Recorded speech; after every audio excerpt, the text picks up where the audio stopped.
Hello, welcome to my series on archetypes, most specifically archetypal astrology. We have explored the sun archetype in the past, so if you want to watch that, the video is somewhere. And today it is going to be about the moon archetype. Now, the way I'm doing this is that by studying astrology, simply because it's a wonderful archetypal system, throughout the years, the way I've sort of compiled my notes is in a list of words of what the moon represents in different systems of astrology. There's also a bit of Vedic, a bit of Chinese astrology, like I read pretty much everything I could get my hands on. And it created that little list of words here. And so, on this wonderful day, we are going to create the moon archetype. What it is, what it represents, how it comes alive in our lives, and really just to sort of be able to evaluate how that archetype is manifested into our lives. Is it in a light way or a shadow way? So as you can see, there are lots of words, and I highlighted specific words that I thought were key. But yes, the moon represents the night. And already you have a link to what is private and hidden. The moon is often who you are, when you're falling asleep, when you're almost dreaming, this subconscious too, because this is really tied to sleeping, and so it's tied to dreams. And what are dreams? It's the collective unconscious speaking to us during our sleeping. So there is a big link to dreams and nightmares, the subconscious, and so this is deeply private and personal. It represents femininity too. This is the queen archetype, right? The caregiver too, because this is the mother, the queen. It nurtures, right? It learns how to nurture the self, but also others, and also how to let other people nurture us. So there is a link here to belonging, right, to a clan. There's a link to your roots, how you attach, because the moon is very present when we're really young, when the sun hasn't really been individuated, when we're deeply linked with the mother. And so the moon represents how we were nourished, our emotional experiences. It's very hidden. The moon is the part of us that is revealed when we're in a close, intimate relationship. It isn't that apparent like the sun. It speaks of intuition, right? There are so many beautiful words, honestly. This is about our emotions. It's about our desires. You could say that the sun is sort of like our soul. Maybe Mercury is the rational mind, but the moon is the subconscious mind here, right? With the amygdala and everything. The moon can represent anxiety, irrationality. It can represent ecstasy, hysteria. So there's a big link with the moon to mental health, since the moon represents the seed of our emotions and our subjective experiencing. But it can also lead to chaos, being wild. This is also about psychic ability, magic, right? The act of creation. This is highly feminine.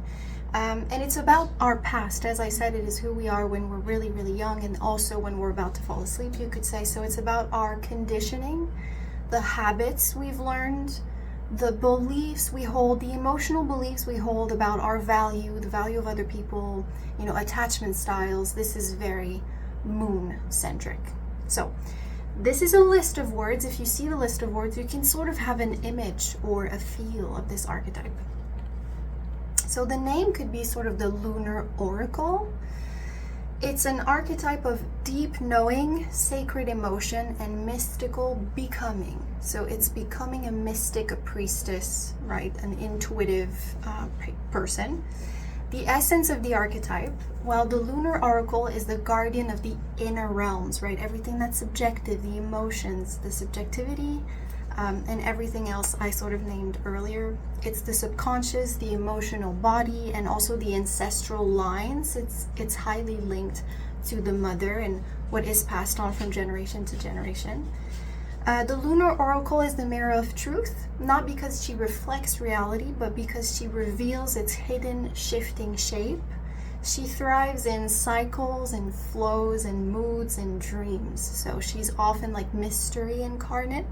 And that can say a lot about the energy of femininity and what women should sort of represent when they are leaning into their femininity. I think that's great to study. So the core traits, there is intuitive depth. This archetype, when you are this archetype, you will feel before you understand, you will know before words are formed, and you will guide others by an emotional truth, not rational explanation. There's also emotional sovereignty. So it's not sovereignty in the ego, maybe like the sun. This is really emotional. So here, emotions are not weaknesses. They're tools for navigation, transformation, and magic. Almost like alchemical transformation. This archetype is the guardian of memory and lineage. So it keeps all the stories and the wounds and the wisdom of our past and the past of others. So it's very personal, but it's also ancestral. It represents the mother and the mystic. So it's a nurturing, protective force. It nurtures and is nurtured in return. And it is deep psychic attunement and wild sacredness. So it's sacred, but yes, it's wild. The feminine energy is highly creative. So there's always this idea of wildness. Creation is chaos. And the sun is sort of like the structure and the rigidity that brings back order, you could say. It's an archetype that's sensitive to energies, so easily absorbs emotions and atmospheres and dreams too, highly aware of dreams. And it lives close to, you could say, like the threshold between self and other.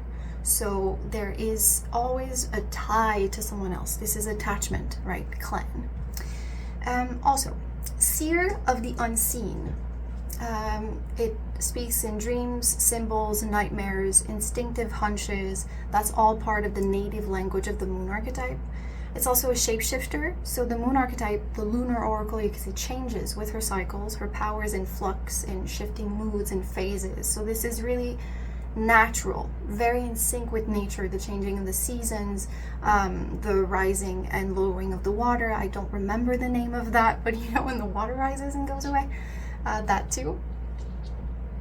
Holder of chaos, as I said, right? I was talking about chaos. So the moon understands that darkness and emotion are not to be banished, but held and felt and listened to. There is wisdom in darkness, wisdom in shadow. This is very moon-like.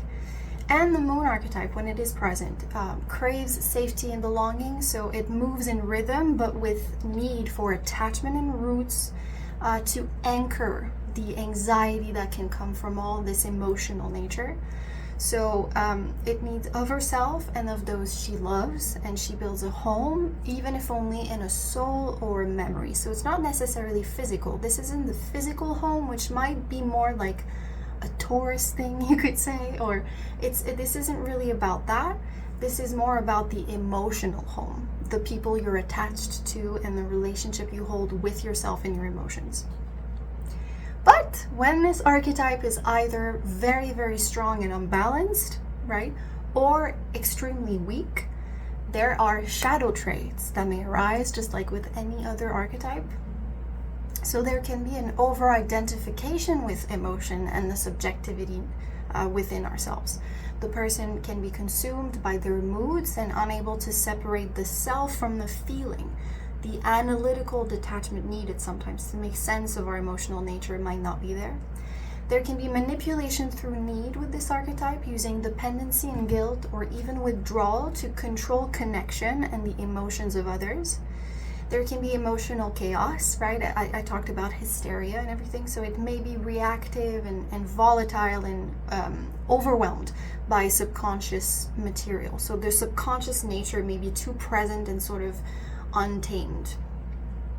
There can be a clinging to the past, resisting change by over-attaching to memory or tradition, anything that makes one feel safe.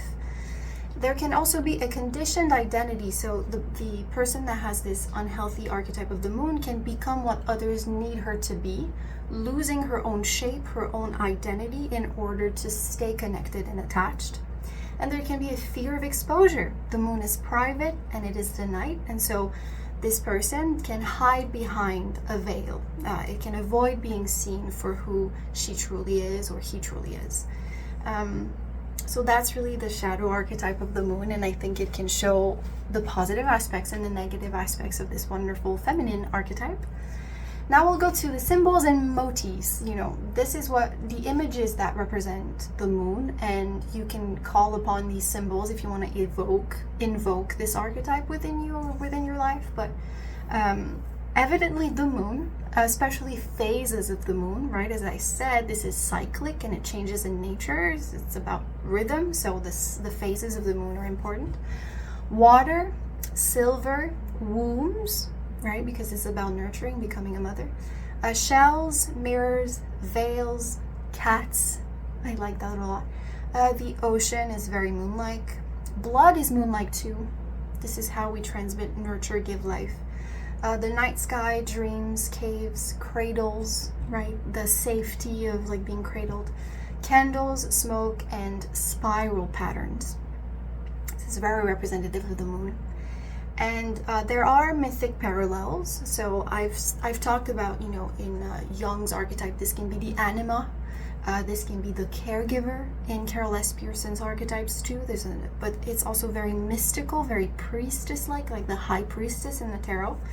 But there are mythic parallels, like Selene or Luna. It's the moon herself, a celestial queen.